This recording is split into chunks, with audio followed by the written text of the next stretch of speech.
Welcome to the course of Intelligent Product Design. Now we are in the phase of sensors, and today I am going to talk about some of the traditional sensors that we will need for designing an intelligent product.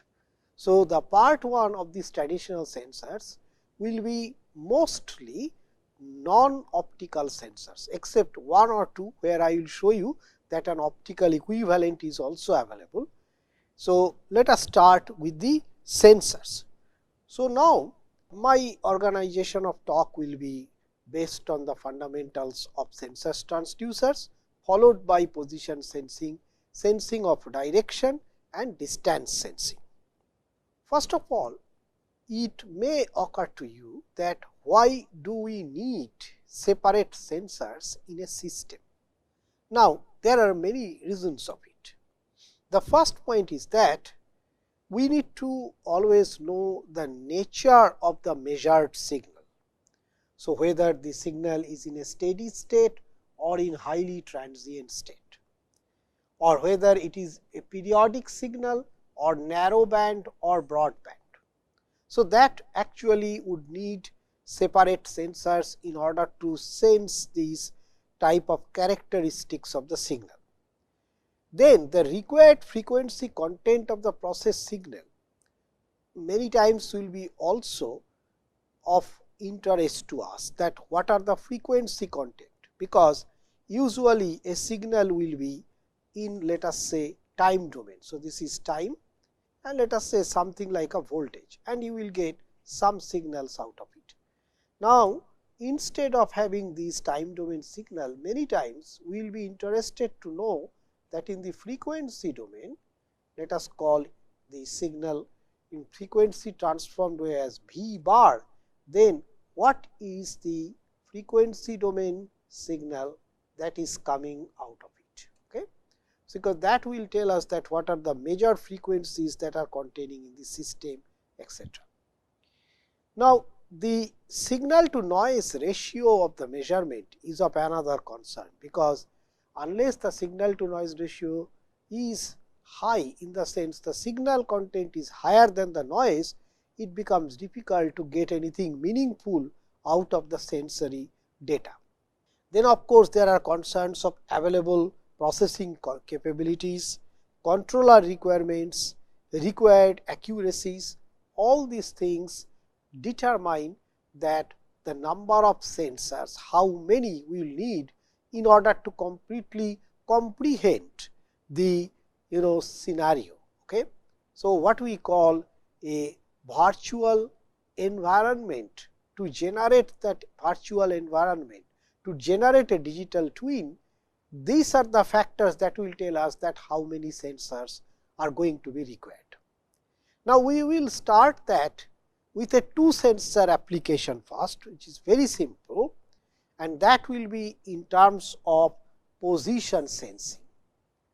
Now, let us think of position sensing first from a bio-inspired point of view. Let us think of a case history of lessons from the navigating birds. 2 specific birds, golden plovers and Arctic terns, are known to navigate thousands of miles from Arctic to almost Antarctica, 20,000 miles round trip travel in the case of Arctic tern, unbelievable. Now, they fly by day or by night, most of the times over the featureless seas, oftentimes completely out of sight of land and many times above the cloud layers, yet they manage to navigate, they manage to come to the same point 10,000 kilometer away every time. How do they do it? They do not have any GPS positioning tracker with them. So, how do they navigate? Well, there are easier ways for land based navigation, like the landmarks that the homing pigeons do. They can remember the landmarks very well, but of course, within a radius of 20 kilometer they can do it. Some of the birds can actually use sun as the compass, depending on at what latitude they are. They know that like in the fall, the sun is located directly south at noon and moves approximately at the rate of 50 degree per hour. So that at 2 p.m. means south will be 30 degree to its left. So they get an intuitive sense, and then they can use sun as the compass, because sun has a source of warmth, heat. So depending on which way the heat is hitting them as they are traveling, they can understand whether they are going down south or southeast or northwest or not. A few birds also have the capability to look into the constellations at night, because for some birds they mostly travel in the night time, and daytime they feed themselves wherever they stop. But there are even more difficult ways of navigation. For example, if there is a overcast day, then there is no sun. How would the birds then still navigate? Well, one of the ways some birds do is by detecting the pattern of polarization of light in the sky, that they can take it as a cue in terms of the direction. Then stellar navigation also involves understanding different constellations and their motion pattern. So, with respect to the Earth's rotation, it is observed in planetarium that many migratory birds, they actually continuously flew in the opposite direction of the axis of rotation of the stars, regardless of the true position. So, which means they understand to some extent that how the constellations move, and then accordingly they set the directions. However, the story goes far beyond than this. It is now found that many of these birds, their eyes itself are actually magnetic sensors.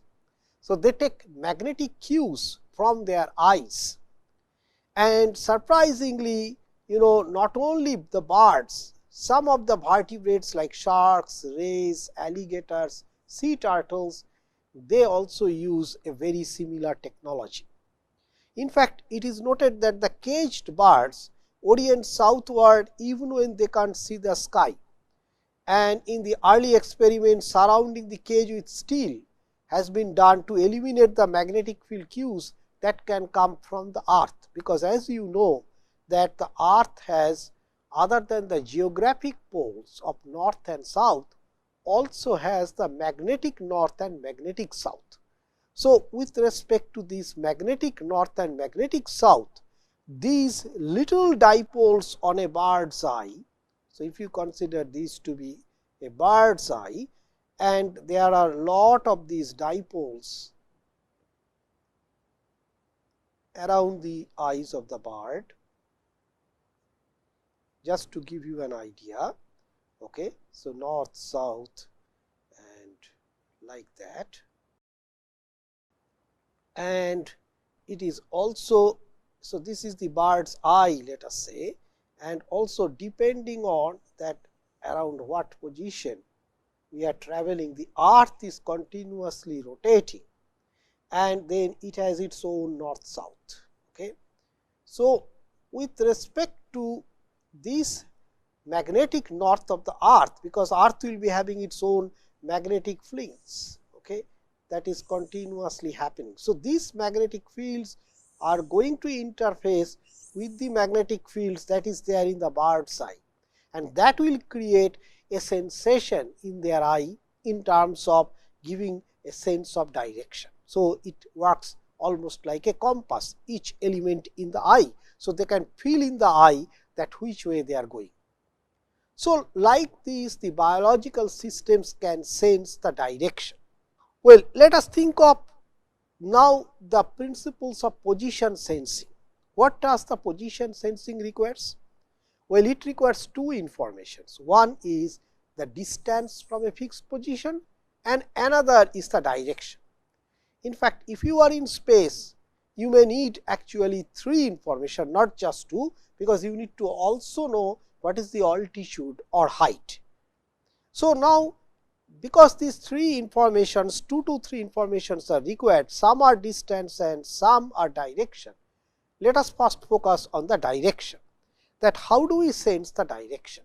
What are the traditional sensing systems for sensing the direction? Well, of course, one of the most ancient one is actually the magnetic compass. And also similar to that, there is the sextant plus chronometer together that the captains in the ships they used to use. While sextant is used with respect to sun, for example, but magnetic compass can be used day and night because it is with respect to the Earth's magnetic field.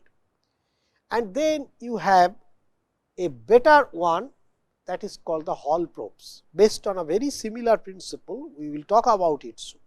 However, can we have something which is even independent of this magnetic field? Well, gyroscope can exactly do that. There are two versions of it, mechanical and optical, we will see to that.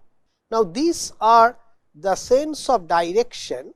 These are, we can say, the global direction sensing, global direction, okay, which is needed for navigation.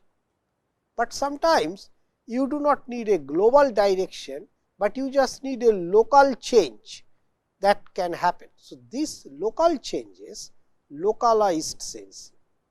Localized sensing, there are again 3 to 4 sensors specifically for localized sensing, like tilt sensor, like potentiometer, piezoresistive sensor and magnetoresistive sensors. So, we will look into all these things, particularly some of the most important things. For example, in the global direction, we will start with the Hall probes. Well, that would also be necessary in order to understand then what is the Hall effect. Hall effect is based on very interesting phenomena. We always know that an electric field passing through a wire creates a magnetic field as well. Now, what about if we do not have a wire, but if we have a plate like this, okay, and the current is flowing on the plate. Now, in such a case, what you would see is that because of this finite width, as the current will travel, and the current travel means electrons are traveling in one direction, but in the plate they will concentrate in one side.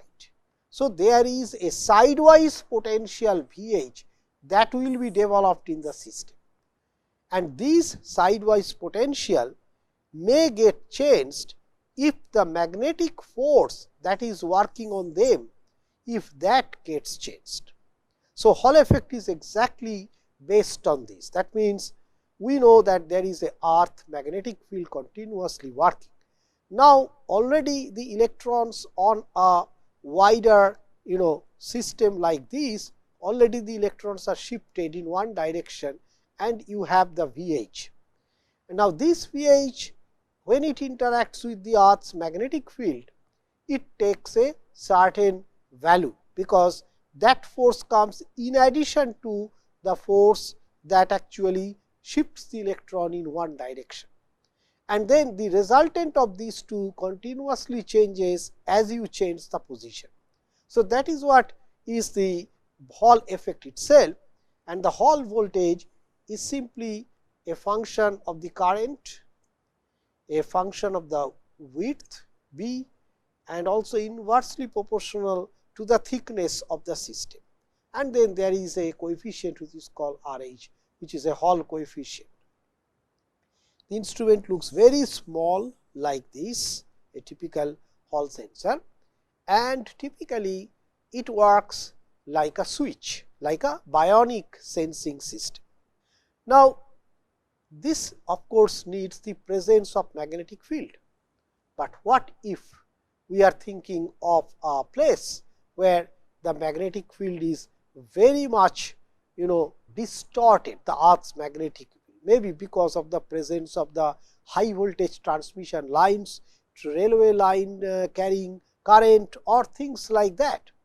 Well, in such a case, one instrument can always be of very good use. This is a completely mechanical system called nothing but a gyroscope.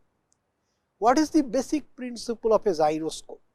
Well, as you can see in this figure, that a gyroscope can have rotations about 3 axes. So, this is one axis, by which it can have rotation. Then this is another axis, this spinning axis that has been shown here. And then of course, you would be having another axis here, that is, you can see it or you have to visualize it, which will be perpendicular to this system. So now you will be having 3 axes. So the gyroscope, the rotational gyro is actually moving about one of the axes, right, like this way it is moving. And then let us say that because of my change of position, this gyroscope has a different amount of moment or torque coming into it.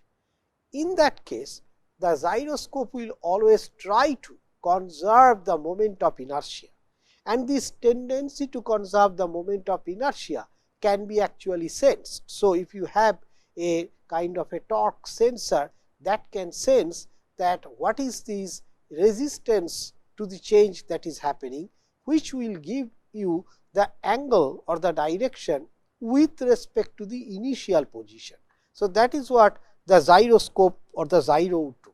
Now there can be many different types of gyros, like one I have shown is a fully mechanical gyros. Then there are optical gyros, something like fiber optic gyroscope, ring laser gyros, then the MEMS-based gyros, and the gravity probe system, which is used in the very sensitive measurement of direction. So there is one important thing that governs the criteria for the choice of the gyroscope, so which appeared in this particular paper. Okay. So I have just taken this particular figure to illustrate it, that if the bias stability, that is how much of degrees per hour its shifting would happen, if it is low, then one should go for mechanical system. If it is slightly higher bias stability, like in missiles and all these, then one should go for a ring laser gyroscope. Now beyond that, there are good examples of MEMS-based gyroscopes, and for rate and integrating gyros, these are always used for the flight control type of systems. Also there are some very special systems like interferometric fiber optic gyroscopes, IFOG. Then there are these quartz or dynamically tuned gyroscopes, which we call DTG. So you can see that depending on the bias stability, you can choose a suitable kind of a gyroscope for your utility.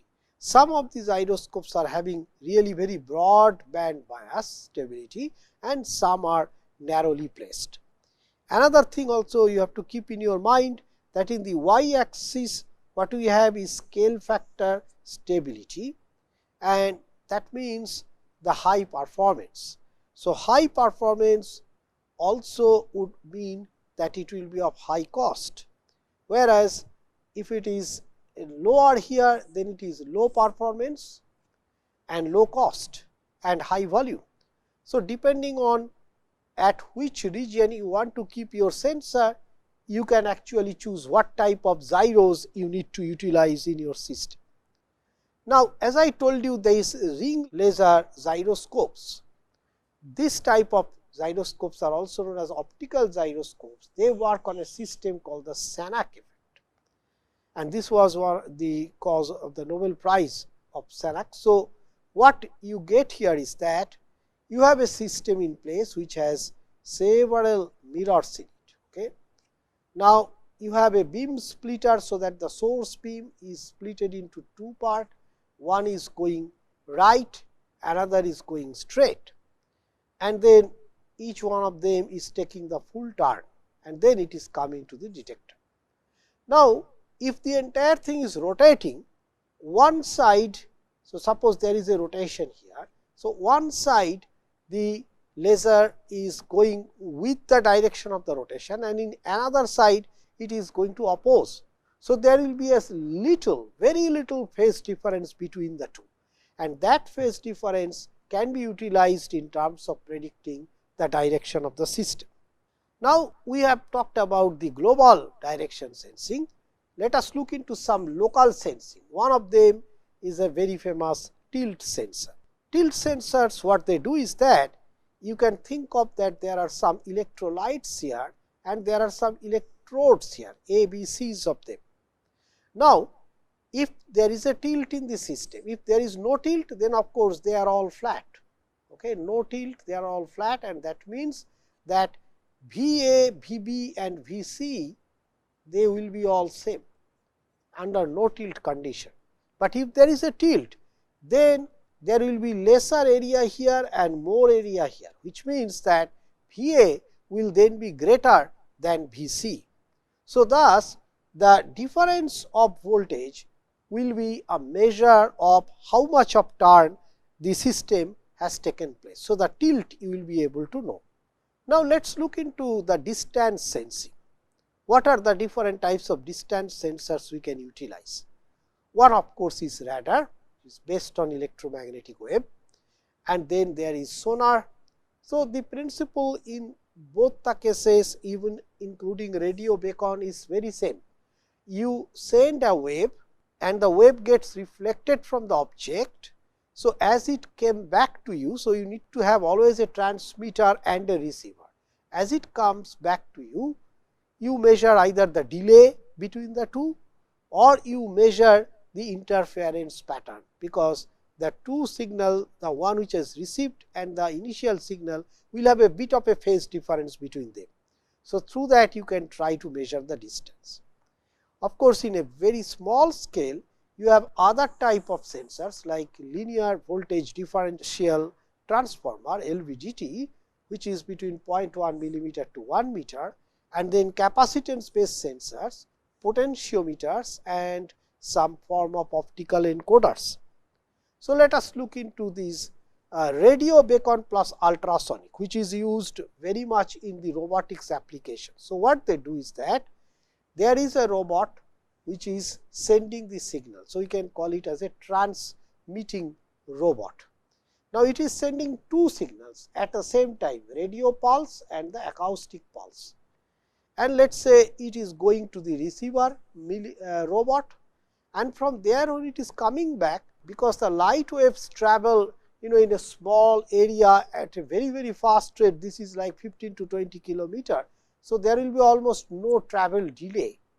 On the other hand, the acoustic pulse is heavily medium dependent. So, there will be some delay.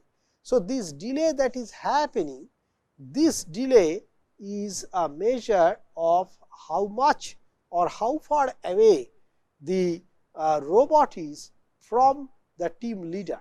Okay. So, the team leader is sending the two data from which the leader can make out that how far away this fellow has gone, and this is used for popular games like in Japan, the robo soccer is used, there this kind of a concept is used. Now, another possibility of local measurement is dead reckoning inputs. Dead reckoning inputs is particularly important when we drive our car and let us say at a certain location there is no Google map available. We call such locations to be GPS denied atmosphere. In such cases, from the point this is happening, there is a heading sensor that senses the input from the odometer. Odometer rotates simply measures the number of rotation of the wheel. So, input from the odometer, and also it takes the input from the backup signal of that particular place. So, these two things together gives the automobile an idea of how far away it has gone from a known position. In the local sensing, particularly for vibration, we use another type of a sensor which is known as a LVDT construction. Now, LVDT sensors, it is going to have three different type of systems in it. One is a primary coil system which works against the movable core here. Another is there are two secondary coil systems. They are in the side of the primary coil system. So, now how would this system work? Well, depending on what is the position of this movable core, the movable core is going to create a magnetic flux between these the driving core and these pickup coils. So, that is something that one has to measure, and the difference between the two will actually tell that which way the system is going, and then it can be a measure of the displacement of the system. That is the idea that is broadly mentioned here, that machine you give a displacement and you have DC power supply and an oscillator, and you have the secondary pickup coils. So, if there is a displacement that is figured out by this signal, but the signal can be modulated. So, you need a demodulator, a low pass filter, and then you will get a DC amplifier and the final analog voltage related to the system. So, it is a bit complicated, but it is very precious. Now, another system that is used for short distance movement is called the capacitance based sensor. In this case, there are two things that you can measure. One is that the distance between the capacitance, which is d, and another is the overlapping distance between two capacitors. So, both of them together, if we can measure, then we should be able to predict about that how, in which direction a system is going to move, the motion would be generated. So, the capacitance based position measurement is like this is the expression of a standard parallel plate capacitor, where A is the overlap area, x is the distance, and f0 AR is they are actually the absolute and the relative permittivity of the system. Now, there are various ways by which you can develop a capacitance sensor, like you can do it in a rotating plane. So, that becomes a rotational displacement sensor. You can do it in a moving plate diaphragm. You can do it in a capacitance bridge. So, there are many different ways by which you can use the capacitance based sensor. Let us now come to another heavily utilized system for angle detection, and this is nothing but the potentiometer. Potentiometer is so ubiquitous that you can say almost all of us possess potentiometer. Like every single fan in our house, the regulator of it has a potentiometer in it. So, what does the potentiometer do? It is very simple. It is just like the concept of the variable resistance system, like a sweeper variable resistance, that if the system moves, then this these indicator moves, and depending on how far they are moving, one can predict that how they are going and which way they are going. Are they going the correct way or the opposite way? So, all these things you can check in this system. So, the potentiometer, the use other than this particular thing that which way they are moving, one other important thing is that what is the kind of the wiper arms position, whether there is linearity in the system, okay, and whether you will need a voltage stabilizer or not. So, all these things together can actually help you to design a potentiometer. So, what are the limitations and advantage of the potentiometer based system? Well, first of all, the force needed to move the slider against friction and arm inertia, that is provided by the displacement course, but that needs a good bit of actually designing the system. Then the high frequency or high transient measurements are not feasible in such a system. Friction and inertia resistance in the local scale is, however, all right. Variations in the supply voltage may cause error in the system, and electrical loading error can also happen, and the resolution is limited. So, the limitations and advantages of POT further are in terms of mostly the wear out and the heating up of the system. They are not very expensive, so that is good side, and potentiometers provide high voltage output signals and require no amplification additionally. So, you do not need a third source in order to amplify the signal. The transducer impedance can be varied simply by changing the coil resistance and the supply voltage. So, this is typical of a optical potentiometer system. However, this needs a kind of a optical force to be present in the system. So, that is one of the kind of a problem with this system, implementation problem. So, I have mostly tried to cover some of the basic sensors in this talk, and in the next talk we will talk about the smart sensors. Thank you.